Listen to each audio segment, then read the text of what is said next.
Welcome to the podcast. AAU Basketball. Oof. Where to begin with this one? What it used to be, AAU Basketball used to be the best of the best. By far, the best of the best. That's what it was. There wasn't anything else there. It was the best players from the biggest cities. If you lived in the village, you made your way, you tried out, you were seen, you were scouted, you played for the best of the best. Those teams played against each other. It was great.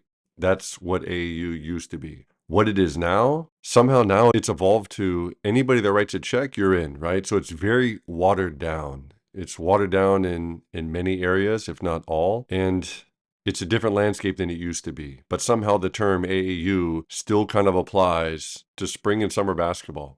It's often called a moneymaker, but in some ways it's a necessary evil. So I want to be careful with my words. And I don't want to be too disparaging because it's necessary. That's how players get seen by college coaches to get scholarships. That's the way it works. Until something else comes along, that's the way it works. Is it a moneymaker? Are there organizations and clubs and programs that use it to make money? Absolutely. Are there other ones that have funding and sponsorship? Yeah, that exists too. Are there other ones that are sponsored primarily by shoe companies in order to get the best talent, to get kids wearing their sneakers, to make sure that they're finding the next Michael Jordan? That's another prong of the equation. But overall, AAU kind of just, it means all of that and more. And that can be confusing. That can be confusing for parents that are trying to figure out the best avenue for their son or daughter to play AAU, because for sure, everybody's heard that term. That, for the most part, is how your son or daughter is going to spend their time playing summer basketball if they want to someday play college basketball. So if we can all agree that it is a necessary evil, so you have to do it, but there's many downsides, and you have to be careful about which program you play for, which club, which organization, to make sure that you're in a good spot, to make sure that you're putting your son or daughter in the best situation possible to make sure that they can improve, that they can succeed, that they can be seen, that they can climb the basketball ladder and eventually reach their potential, their dreams, their goals. Thus far, no other nationwide program has been able to replace AAU. You can argue that the shoe companies are trying to do that with their elite leagues, EYBL, and the other shoe companies that are out there, but it's not the all-encompassing program for everybody. It's basically just for the best of the best, the players that are going to play in the NBA, or that think they're going to play in the NBA, or that might have the potential to play in the NBA. The high-powered D1 kids, those are the ones that the shoe companies are going to chase. But what about everybody else? What about if you don't know if you're going to be a high-powered D1 player down the road? What about if you're in 5th grade or 6th grade or even younger? Because it feels like AAU starts almost with kindergarten sometimes when you look around left and right with organizations that are out there willing to take your check, willing to slap a uniform on your kid and say, yep, go jump in the car and travel to this state and that state and let's see what you can get ranked, right? So I'm not sure that's the best way to develop, and I'm not sure that's the best route to get to the very top level, but it can be confusing for parents. This podcast is about at least opening up your eyes as parents to know what AAU is, what it stands for, what it means, and the many different options that are out there. AAU basketball, again, the necessary evil, quote unquote necessary evil, keep that in mind. What it looks like from the outside looking in for basketball people is terrible, selfish basketball. That's the way it's described by people even within it. So a lot of times I'll be at an event, I'll be at a tournament, and there'll be college assistant coaches there. Sometimes NBA scouts when I was at the NBA Academy games in Atlanta last summer. And almost to a head, they'll all admit and they'll all say that they don't enjoy watching AAU basketball. And the question is why? Why don't they enjoy watching basically what grassroots basketball has become in America? The answer is because it's all turned out to be very selfish. It's ISO basketball. ISO meaning players are looking for isolations. They just want to play one-on-one. They dribble, and they're looking to try to score by any means possible. They're not looking to pass. They're not looking to move the ball. They're not looking to move off ball. They just want to score. So that's ISO basketball at its worst. And to summarize, and these are the words of assistant coaches, they feel like the basketball it's me, me, me.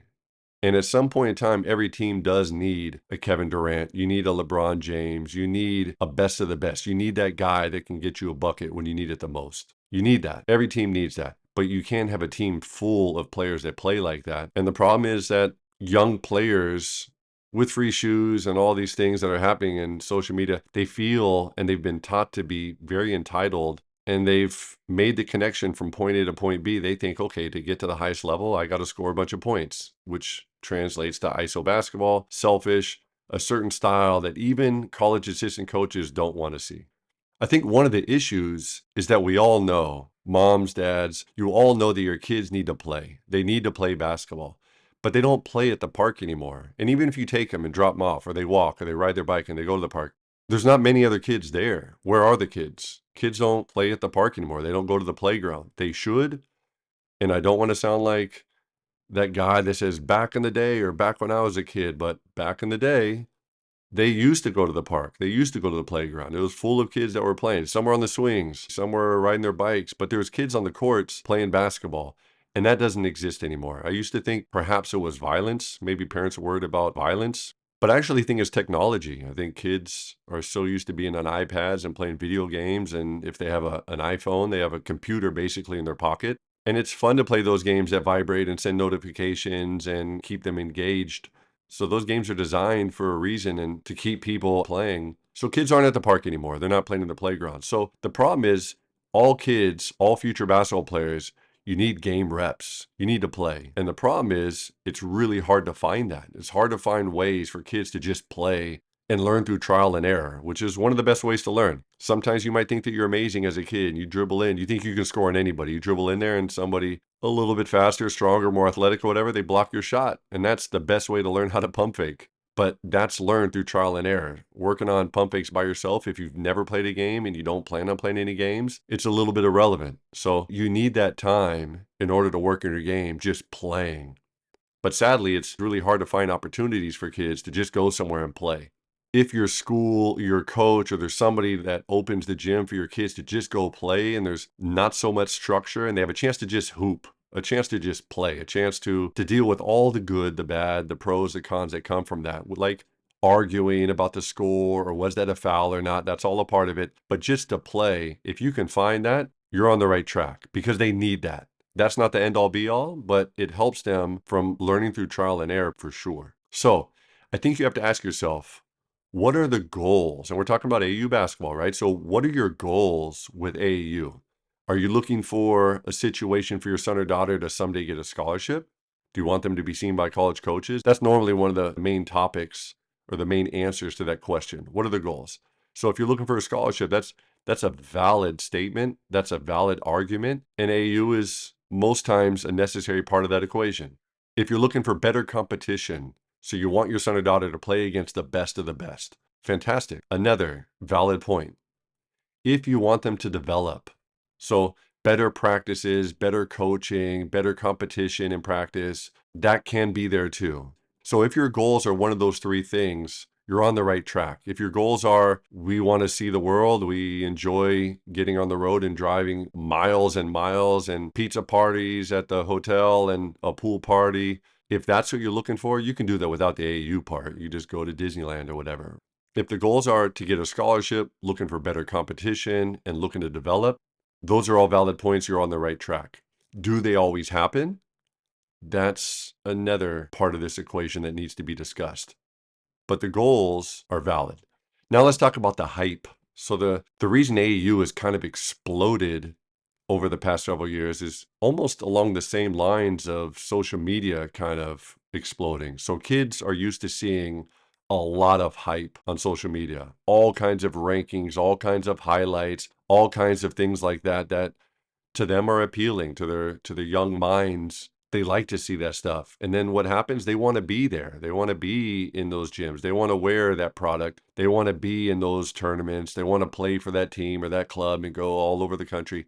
So the hype, the social media, the rankings, it's all been a part of growing AU and having more kids play. And I don't want to say tricking, but tricking parents into thinking that's the end all be all, and they have to start doing that as soon as possible.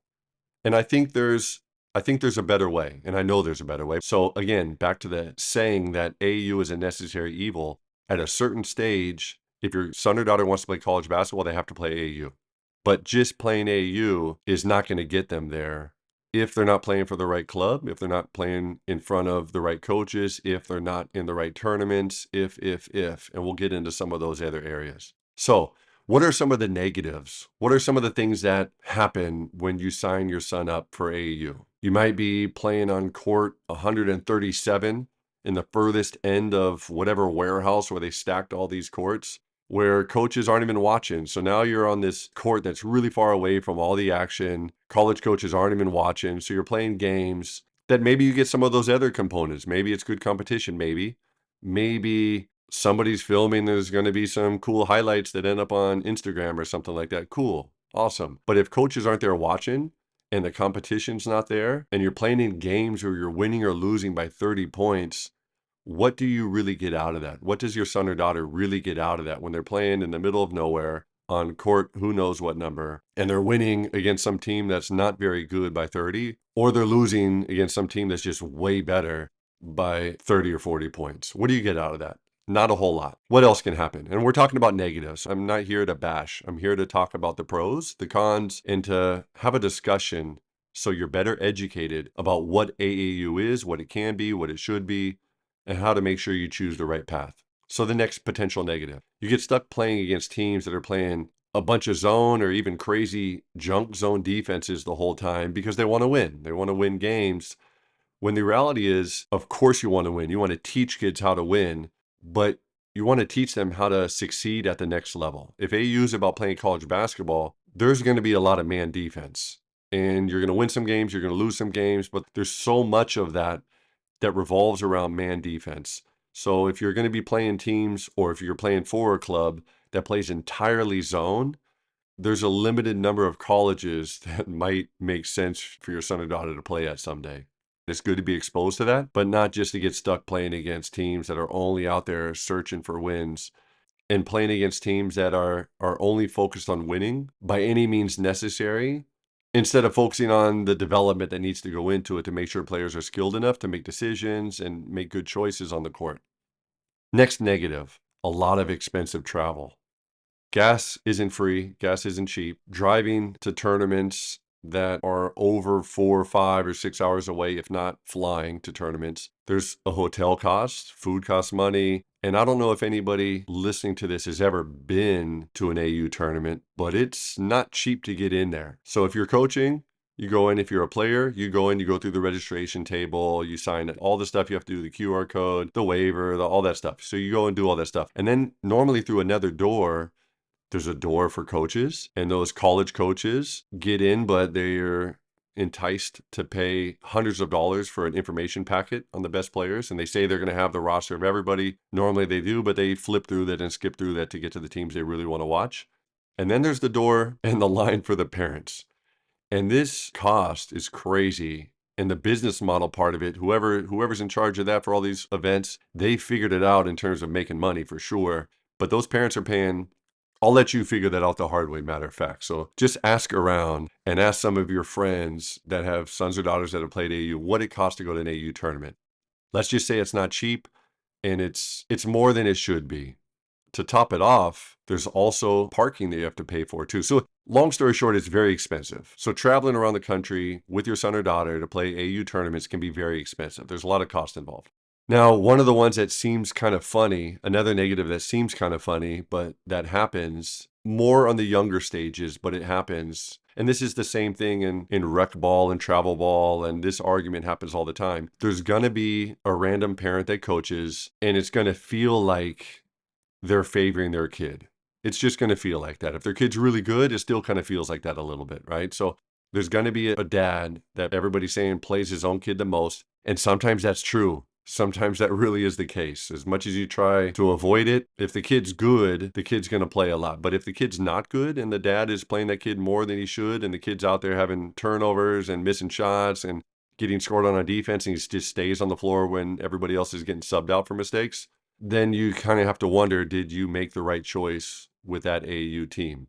So there are several negatives. We listed some of them. There's more, but we listed some of them just to open your eyes and to have a discussion about the pros and cons of AAU basketball. Now let's talk about playing time. And this, again, potential negative, but how many kids are on the team? So if you're playing on an AAU team and there's 10, 11, 12 or more players, it's going to be hard to manage making sure that they get whatever a fair amount of playing time is. Should they play equal minutes? Should it be based on who's most talented, who's going to help them win games? That's an argument for each level, meaning age groups, to have, but that should be made clear from the beginning. So make sure you ask that question. How many kids are going to be on the team? Because if there's 12, there's some pros to that, and those basically revolve around practices, but there's some negatives too because there's going to be less playing time. It's just sheer math. Now, are those players, if there's a lot of players on the team, is there a mix of positions or are they all guards? And it feels like everybody's a point guard. It feels like every single player is a point guard, wants to be a point guard, is working on being a point guard. So you don't want to be on a team, or you don't want your son or daughter to be on a team where it's all guards. You need to have some type of mix between size and positions. If that AAU team doesn't have 12 players and they have less, let's say they have 7 or 8, and they say, we want to play 7 or 8 players, we want to go 7 or 8 deep. That's great for playing, right? So if they want to go 7 or 8 deep, how do you work on stuff in practice? When basketball is a game of 5-on-5, how do you work on 5-on-5 stuff in practice if you only have 7 or 8 players on the team? If you have 7 or 8 and somebody's sick, somebody's injured, somebody's out of town, somebody happens to play another sport, and they're not at practice or not at practices, how can you work on what you're going to need in a game from a 5-on-5 standpoint? How are you going to work on that in practices with 6 or 7 players? The answer is you're not. You're going to hope that your coaches can get out there and do a little bit of something to step in and fill a role. But there's going to be some negatives to having less players on the team too. Again, all of this is for you to have an open mind and think about all the variables at play when thinking about AAU. How could you solve this problem? I'm not sure if you can, but how could you make a better system and way of getting your son or daughter exactly what they need in the spring and summer months if they're basketball players and they want to play in college someday? How do you solve the problems that currently exist with this necessary evil model of AU that currently exists?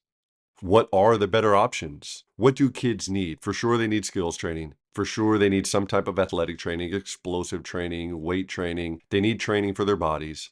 I can go on and on about the value I see and that I've learned from experience really helps players with film study, but that's not one that's talked about a whole lot. And I think that's one that really stimulates basketball IQ, but that's not one of the major ones that's offered all over the place for players to learn and grow. So film study is extremely valuable and I would say necessary, but it's not something that a lot of parents even think about and a lot of organizations don't necessarily promote as an option.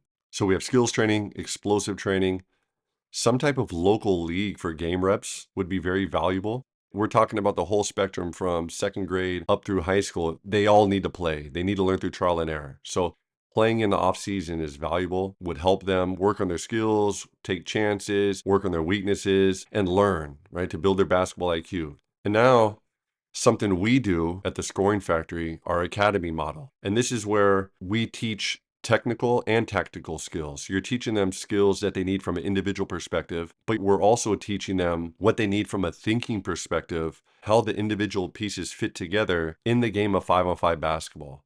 And that encompasses weekly practices, games, building experience, and the environment in those games is very intense. There's referees, there's fans, there's a scoreboard, but we want games that are ultra competitive. And to do that, you need games that are plus minus 9 points.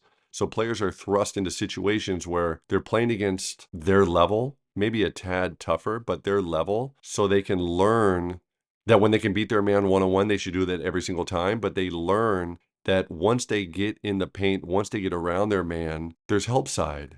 And then they need to learn how to jump stop and play off 2 feet and pivot and find the right pass and make the right decision and then not stand still and then move and then cut and then space. So the European way of playing basketball for sure is very closely related to soccer, where there's more give and goes, there's more triangle action, where there's more thinking, where there's more moving, and it's not all about who happens to have that ball at that moment. It's about moving the ball and then moving yourself. So the academy is about teaching players to push really hard, to learn, to improve their shot, to improve their decision making, to improve their passing, to improve their weaker hand, and all of the above. So there's skills involved, there's explosive training involved, there's strength involved, and there's a lot of thinking. And that's where I think players can really maximize their off season by getting all of the above, which is what they need. As a side note, a lot of times in America, and we're generalizing. So when you generalize, there's going to be a percentage that's correct, and there's always going to be some exceptions. As we generalize about European basketball, which I love, which I respect, which I appreciate, having spent 15 years of my adult life in Europe as a professional player or coach, I can appreciate European basketball because of the team aspect, because of the intensity, because of the thinking, because of the skills. We want to have a slice of that here in Pittsburgh in our academy. That's something that we believe in making sure kids not only know how to play, but they know how to compete and they're skilled enough to make the right choices on the floor, not just robots. So, as a side note, Europeans don't always get enough time to focus on their individual skills in the summer because a lot of times they're playing team basketball with the national team. So there is no AAU in Europe. There's basically, if you're good, if you're talented, if you're skilled, and you have a lot of potential, you're playing for your national team at the different levels, under 14, under 16, under 18, all the way down the line. So they're doing a lot of team stuff, which clearly is working and clearly is producing a lot of talent. Take a look at the NBA. Look at all the Europeans there. Take a look at all the Europeans that are in college. There's Europeans galore because they're very good at team basketball. On the flip side of that coin, they don't always get enough time to work on their individual weaknesses, meaning their athleticism, meaning ISO basketball that you might need sometimes, meaning their individual ball handling, maybe, right? You can make that argument. Whereas Americans have tons of time working on the individual skills, but potentially don't get enough really good team basketball because of the overall AU model and the way the game is changed and the lack of loyalty where a player will be somewhere playing AU, and if a tournament doesn't go their way or they're not happy with the coach, they switch and leave and go to a different team. I'm not talking about the next year. I'm talking about that week. And if you're ever on the AU circuit, you'll see that happen repeatedly where players aren't happy with their role and they'll leave and they'll go somewhere else. So Americans maybe don't get enough teaching because it's very easy to just be disgruntled and change teams in AU. And now you're starting to see that same mentality trickle up, trickle down, however you want to phrase that, also in college with the transfer portal. So that's another argument where Europeans work on and have a lot of team basketball stressed upon them. Americans, once again, keep this in mind, we're generalizing, they work on a lot of individual skills. And you can see it. You can see it if you watch some of the bad NBA teams play, right? It's whoever gets the ball, it's their turn to chuck up a three. So if the best of the best, future high-level D1 players, if you want to play in one of those Power 5 conferences, you have to play AAU. There are exceptions, but you have to play AAU. That's kind of how this model works. And the shoe companies, they're going to find you. They're going to find you one way or another. If you're big, if you're tall, if you're strong, if you help your high school to the state playoffs, they're going to find you. But for everybody else, what can you do? As a mom or dad, I would suggest that you do your research and talk to other parents. Ask around. When you're looking for the best program, ask around because you might not be able to find everything you're looking for on the internet. Somebody might have an amazing website. Somebody might have some cool pictures. Somebody might have helped a player or two get to college. I don't know if that means necessarily that that's the best fit or that it will automatically be the best fit for your son or daughter. You should ask around. You should find the people in charge and ask them, what is their mission statement? What are their goals? What's their vision? What do they want to focus on? How intense are their practices? How often do they practice? How many players are going to be on the team? What tournaments are you going to play in? Are there college coaches there? These are all very good questions that you have to ask. You have to know that maybe they won't give you the answer you want, or maybe they won't even give you the right answer or the real answer because they want you to write a check. But you have to ask. Do your research. Ask about the reputation. Are there qualified coaches there? Are the practices of a caliber that can prepare them to play in college someday? What's the tournament schedule look like? These are all questions you should ask. You also want to know, do they have a history of helping kids get to college? And again, there's more than just D1. There's D1, there's D2, there's D3. But you want to ask, if your kid wants to have a chance to play in college someday, they should probably play for an AU organization that's already helped people do that. Not somebody that's brand new, not some dad that just started a team. They should play for an organization that has a reputation of helping kids get to the college level. Another question that's important is cost. So for those shoe company teams, they pay for everything. They're giving the kids sneakers, they put them up in hotels, they pay for all that. And the money that the money that parents pay on the kid's behalf, the money that you're overpaying for a pair of brand new fill in the blank shoes that has a ticket price of hundreds of dollars, maybe it costs $23 or whatever it is to make that pair of shoes overseas, but they're selling those shoes for hundreds of dollars. They have enough money to invest in the next generation of potential NBA talent because they want those players to get used to wearing their products, so that way they can market those products and be a spokesperson at some point down the line in the future. So the top players that play for shoe company teams, everything's covered for them. For everybody else, you have to ask about cost because quality costs money. Nothing worth anything in life is free. So if you want high quality coaches, you want high quality teaching, if you want to practice more than once a month, so you want really good practices, you want to make sure that you're playing in good tournaments, all of that costs money. So you should ask about that. You should ask about cost. And there's potentially financial aid available. So if you need that, I would ask about that too. But AAU is a very interesting landscape. This was a rough explanation of what it is, what it's become, where potentially it might be headed. But for your son or daughter, they definitely don't need to feel pressured to play AU in second and third grade on a team that travels all over the place, unless that's the best way for you to get one of those things that you're looking for. And those things that you could be looking for, better competition, development. If that's the best way for them to get that, they absolutely should do that.